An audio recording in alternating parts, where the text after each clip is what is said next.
जय गुरुदेव। युग गीता से कर्म किए बिना कोई रह कैसे सकता है। कर्मयोग एक प्रकार से एक वैज्ञानिक जीवन पद्धति की व्याख्या करता है। भगवान इस अध्याय में अपने शिष्य को बताना चाह रहे हैं कि उसका जन्म एक रजोगुणी के रूप में क्रिया प्रधान वासनाओं के साथ हुआ है। उनका क्षय राष्ट्र व संस्कृति की सेवा के निमित्त शौर्य प्रदर्शन, वीरतापूर्ण युद्ध करके अनीति मिटाकर ही हो सकता है। उसे जमकर कमर कसकर कर्म करना चाहिए। अपने सम्मुख उपस्थित तात्कालिक समस्याओं से मोर्चा लेना चाहिए। उनसे डरकर नहीं भागना चाहिए, चाहे ये समस्याएं कितनी ही कष्टदायी क्यों न हो। ये जीवन समर में उसके लिए सहायक एक पौष्टिक आहार ही साबित होंगी। उसे उनका सामना करना चाहिए, युग धर्म का परिपालन करना चाहिए। इस अध्याय का शुभारंभ अर्जुन रूपी श्रेष्ठतम शिष्य के द्वारा पूछे गए एक बड़े ही उपयुक्त प्रश्न से होता है। हे जनार्दन, यदि आप यह मानते हैं कि कर्मों की अपेक्षा ज्ञान श्रेष्ठ है, तो हे केशव, आप मुझे इस युद्ध रूपी घोर कर्म में क्यों धकेलना चाहते हैं। अभी तक अर्जुन ज्ञान की बातें सुन रहा था। वह कहता है कि यदि ज्ञान ही श्रेष्ठ है, तो फिर ऐसा क्यों कहते हो कि कर्म करो। वह भी तो युद्ध जैसा घोर भयंकर कार्य। इसके अतिरिक्त वह यह भी कहता है दूसरे श्लोक में कि आप मिले हुए से वचनों से मेरी बुद्धि को मानो मोहित कर रहे हैं। एक बात निश्चित होकर कहिए, जिससे कि मैं कल्याण को प्राप्त होऊं, मेरे मन को शांति मिले। व्यामिश्रेणेव वाक्येन बुद्धिं मोहयसीव मे, तदेकं वद निश्चित्य येन श्रेयोहमाप्नुयाम्। अर्जुन के जितने भी प्रश्न हैं, किसी भावुक बुद्धिहीन व्यक्ति के नहीं हैं। किसी भी जिज्ञासु साधक के स्तर के ये प्रश्न हो सकते हैं। कभी कभी हम परम पूज्य गुरुदेव की बातें समझ नहीं पाते। हम समझते हैं कि कभी वे कुछ कहते हैं, कभी कुछ। वे कभी कहते हैं कि पंचकोश षट चक्र जगाओ, व कभी कहते हैं कि ज्ञान यज्ञ करो, घर घर गायत्री व यज्ञ का संदेश फैलाओ। कभी आज्ञा चक्र पर ध्यान लगाने की बात कहते हैं, तो कभी हमें प्रचार अभियान में लगा देते हैं। कभी शक्तिपीठ निर्माण में लगा देते हैं, तो कभी क्षेत्रीय आयोजनों में शक्ति जोंक देने को कहते हैं। कभी वे साधना की गहराइयों में ज्ञान के महासागर में डुबकियां लगवाते हैं, तो कभी कहते हैं कि सेवा धर्म ही श्रेष्ठतम है। लगता है कि यह सब लौकिक प्रपंच क्यों, कर्म किस लिए, जब ज्ञान के समान पवित्र कुछ भी नहीं, इससे श्रेष्ठ कुछ भी नहीं, तो कर्म करने की आवश्यकता क्यों है। यदि इस बात को सही ढंग से समझने का प्रयास किया जाए, तो आज की जो परिस्थितियां हैं वे वैसी ही हैं जो कभी कृष्ण व अर्जुन के समय में थी। महाभारत जैसी ही हैं। हमें कोशिश करनी चाहिए कि हम देखें कि कहीं अर्जुन के रूप में हम तो नहीं हैं। हमें जब श्री कृष्ण की बात सुनाई पड़े तो यह मानना चाहिए कि यह हमारे पूज्यवर गुरुदेव की ही आवाज़ है। इतने भर से इस युग गीता में कई समाधान निकल आएंगे। यदि इतना भर एहसास हो जाए तो यह समझ में आ जाएगा कि स्थित प्रज्ञ परमहंस के स्तर की सत्ता से हमें क्या मांगना चाहिए। जिस कर्म की बात परम पूज्य गुरुदेव कहा करते थे, इसमें वे किसी से लेखनी चलवाते थे, किसी से प्रवचन कराते थे, किसी से झाड़ू लगवाते थे, तो किसी से बिल्डिंग निर्माण की बात कहते थे। क्षेत्र स्तर के हमारे कार्यकर्ताओं से यज्ञ संस्कार कराते थे। वह कहते थे कि अखंड ज्योति के पाठक बढ़ाना ही सबसे बड़ा पुण्य है। साथ में उसी अखंड ज्योति पत्रिका में ज्ञान ध्यान की बातें भी बताते थे। एक लेख कर्म पर होता था तो दूसरा समाधि पर। कहीं वैराग्य की बातें हैं तो कहीं सेवा साधना में ही, कर्म में ही भगवत पूजा की। ऐसे में मन में व्यामोह पैदा होना, असमंजस होना स्वाभाविक है। ऐसी स्थिति में हमें पुनः भगवत स्वरूप गुरुवर योगेश्वर की शरण में जाकर उनसे उनकी ही कही उस उलट बांसी की व्याख्या हेतु निवेदन करना चाहिए। जो असमंजस हम शिष्यों के मन में कभी उठता रहा है, कभी अर्जुन के मन में उठा था, सहज स्वाभाविक है।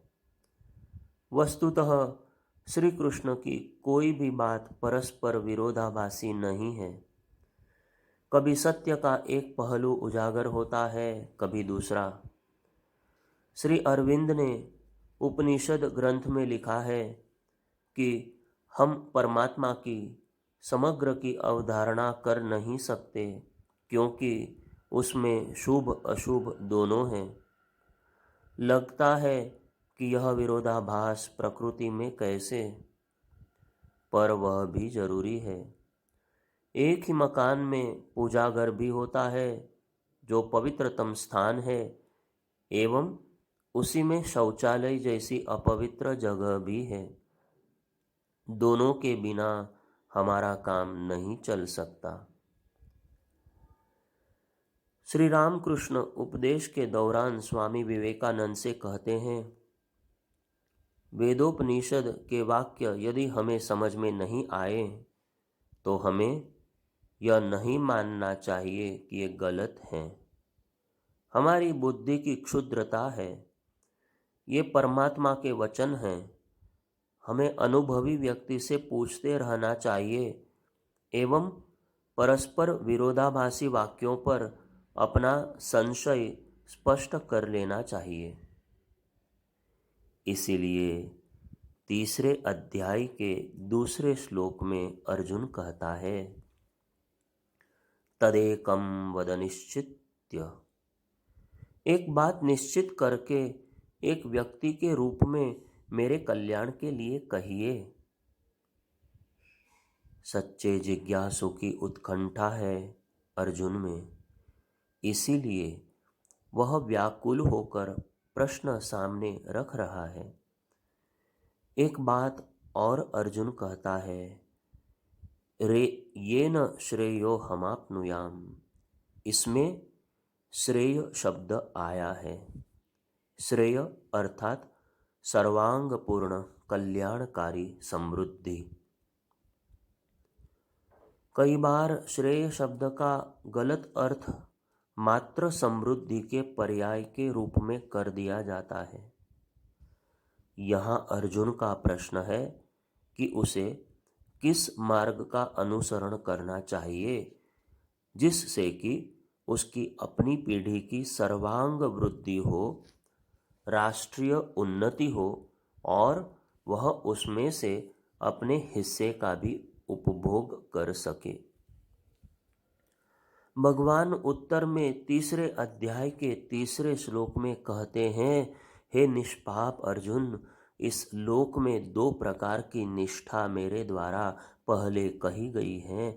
उनमें सांख्य योगियों की निष्ठा तो ज्ञान योग से और योगियों की निष्ठा कर्म योग से होती है। वेदांत मानवता का कल्याण चाहता है। यह पूर्णता की प्राप्ति का विज्ञान है। ऐसे में भगवान गीता के माध्यम से दो प्रकार की चर्चा करते हैं।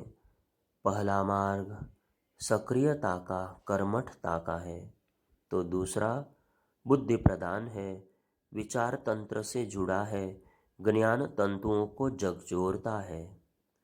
पहला कर्मयोग का मार्ग है, दूसरा ज्ञान योग का मार्ग है। यहाँ भगवान ने अर्जुन के लिए निष्पाप शब्द प्रयुक्त किया है। कितना मधुर संबोधन है। अर्जुन के कई नाम हैं, परंतु यहाँ उसके भाव की विशुद्धता व निर्मल अंतःकरण पर मानो वे मोहर लगाते हुए संबोधन कर रहे हैं। दो प्रकार की निष्ठा बताते हुए वे कहते हैं कि ज्ञान योग को यह मत मान लेना कि यह निष्क्रियता, जड़ता, आलस्य परायणता का मार्ग है। शास्त्रों में जिस नैष्कर्म्य भाव की बात कही गई है वह उस तरह की नहीं है जिसे पलायन करके कंदराओं में या संपन्न मठों की ऊंची दीवारों में भोगा जाता है। वासना कामना रहित अवस्था में जन्मी विचारशीलता की स्थिति सही मायने में ज्ञान योग की निष्ठा है। नैष्कर्म्य अवस्था शुद्ध चैतन्य अनंत सत यही है। यहाँ अर्जुन नैष्कर्म्य की आड़ लेकर युद्ध से भागने का प्रयास न करे, इसलिए वे बड़े स्पष्ट ढंग से अगले श्लोक में समझाते हैं कि मनुष्य न तो कर्मों का आरंभ किए बिना निष्कर्मता को प्राप्त होता है और न कर्मों के केवल त्याग मात्र से सिद्धि यानी सांख्य निष्ठा को प्राप्त होता है। संपूर्ण क्रियाओं में कर्तापन के अभिमान से रहित होकर सर्वव्यापी सच्चिदानंद परमात्मा के ही चिंतन में निरत रहने को ही ज्ञान योग, सांख्य योग या संन्यास योग कहा जाता है। केवल भगवत सत्ता के निमित्त समत्व भाव से बिना किसी फल की कामना के आसक्ति को त्याग कर जो कर्म किया जाता है वही गीता का कर्मयोग है।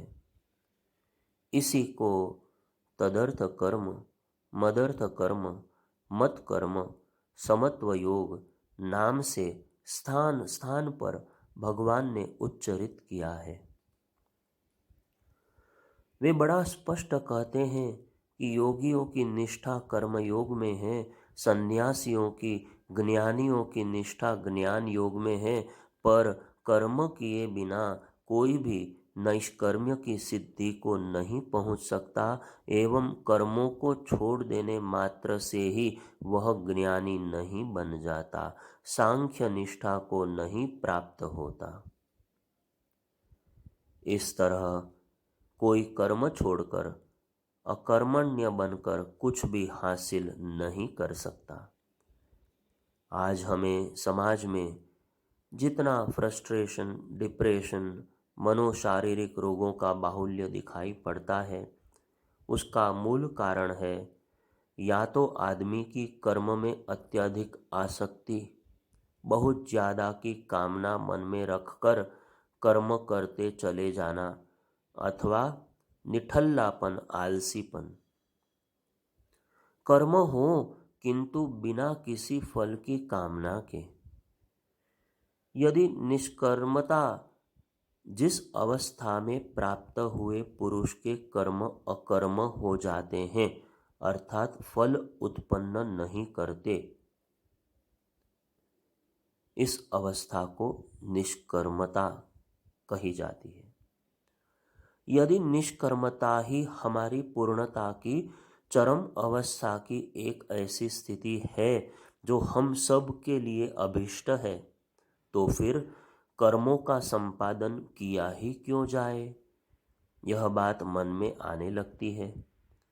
तब भगवान कहते हैं कि कोई भी मनुष्य किसी भी काल में क्षण मात्र भी बिना कर्म किए नहीं रह सकता, क्योंकि सभी को अपने प्रकृति जनित गुणों द्वारा विवश होकर कर्म करना ही पड़ता है।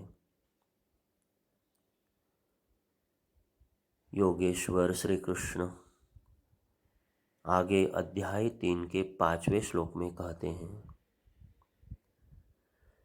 वास्तव में बिना कर्म के मनुष्य का कोई अस्तित्व नहीं है। जो कर्म किए बिना जीता है वह अपने अस्तित्व को खो बैठता है। जो कर्म की अवमानना करता है वह मानो जीवन देवता का अपमान करता है। व्यक्ति के कर्म उसके भीतर की वासनाओं के ठीक अनुरूप ही होते हैं। वासनाओं का मुख्यतः 3 भागों में बांटा जा सकता है, सात्विक, राजसिक, तामसिक।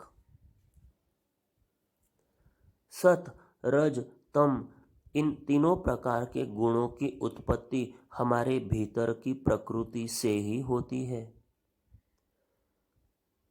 प्रकृति जैर गुणैः शब्द जो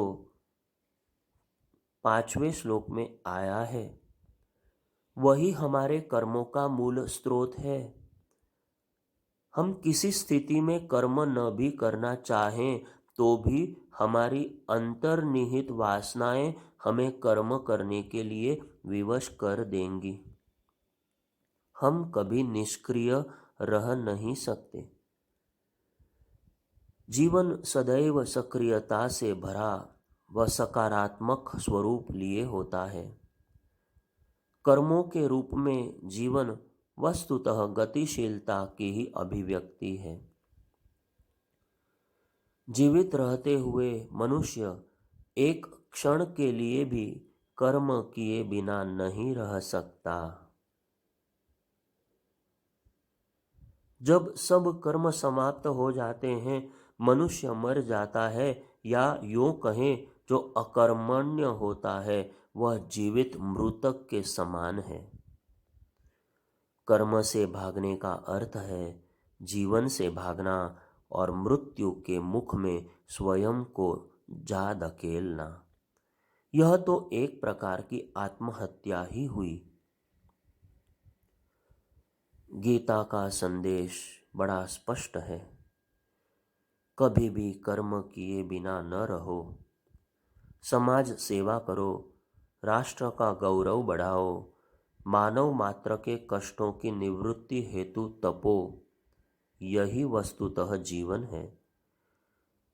जीते हुए धरना देना, धीमे काम करना, हड़ताल करना, भाग खड़े होना, कर्तव्य त्याग देना, अनुपस्थित रहना, यह सब उपाय जीवन को धीमी मृत्यु की ओर ले जाते हैं, सौंदर्य छीन लेते हैं व जीवन का क्षरण कर डालते हैं।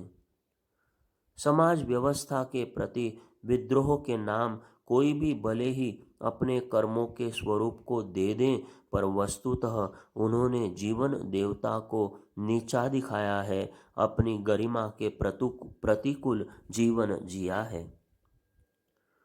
जीवन समर में सभी प्रकार की उथल पुथल का सामना करते हुए जीना, सक्रिय हो, उद्यमी बने रहना ही मनुष्य को शोभा देता है। कर्म करो, सक्रिय होकर जियो एवं निर्भय होकर जियो।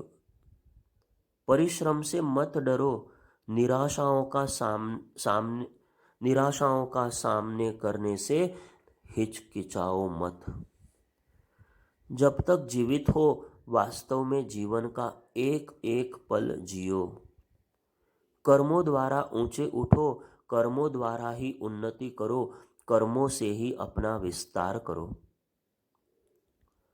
गीताकार का जीवन को कलाकार की तरह जीने का, हंसती हंसाती, खिलती खिलखिलाती, मस्ती भरी जिंदगी जीने का संदेश स्वयं में एक प्रमाण है कि गीता संन्यास की पाठ्य पुस्तक नहीं है। गीता जीवन जीने की कला सिखाती है। वह उपनिषदकार की उक्ति अनुसार कर्म करते हुए ही 100 वर्षों तक जीते रहने की इच्छा प्रबल बनाए रखने की बात करती है। कर्मयोग के इस आरंभिक प्रसंग में इतना ही। इसके बाद का प्रसंग है, मिथ्याचारी न बनकर मन पर भी पूरा अंकुश स्थापित कर जो कर्म करता है वही श्रेष्ठतम योगी है। इसकी चर्चा हम कल करेंगे। जय गुरुदेव।